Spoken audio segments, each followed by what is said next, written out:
মুসলমান, আমরা সবাই জান্নাতি মানুষ হইতে চাই নাকি চাই না? জান্নাতি মানুষ যদি হতে চাও, যারা জান্নাতি মানুষ হয়েছে তাদের কথা শুনে যাও। এমন একজন মানুষ, তার নাম হইল হযরত উমর। কি নাম? আহা, কথা কয় না, কি নাম?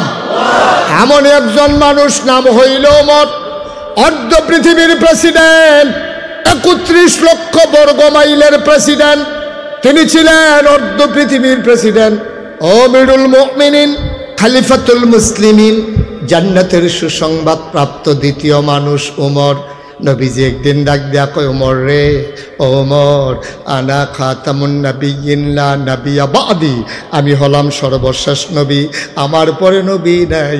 আমার পরে যদি নবী থাকতো রে, তাইলে তুই উমর আমার পরে নবী হইতি। মানুষটা হস না ডাট? আমার কথা কয় না, হস না ডাট? আবু বকর ইন্তেকাল করছে, মদিনা ইসলামী রাষ্ট্র, প্রেসিডেন্ট নাই, সবাই পাগল হয়ে গেছে। উমর ভাই সাব গেল কই? আবু বকরের পরে তো আমরা উমররে চিন্তা করে রাখছি, নাই নাই নাই, উমরকে খুঁজে পাওয়া যায় না। ঘরের ভিতরে দরজা বন্ধ করে কে যেন বসে আছে, ঘরের ভিতরে কান্নার আওয়াজ শোনা যায়। ঘরের ভিতরে কান্নার শব্দ শুনে মানুষ ঘরের দরজায় গিয়ে ভিড় জমালেন, সালাম দিলেন, আসসালামু আলাইকুম। ভেতর থেকে উমর কয়, ওয়ালাইকুম আসসালাম। কয়, কেন আমারে তালাশ করো? কয়, উমর গো, আবু বকর তো নাই, এখন কে চালাবে মদিনার রাষ্ট্র, আপনি চলে আসেন। উমর কয়, মাপ চাই, এই দিনটারে বড় ভয় পাইছিলাম, আমার ক্ষমতার দরকার নাই রে ভাই।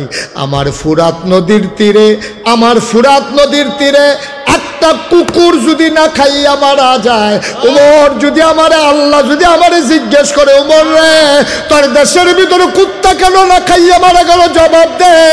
সেই দিন কি জবাব দেব, এই চিন্তায় খলিফা হইতে ইচ্ছা করে না।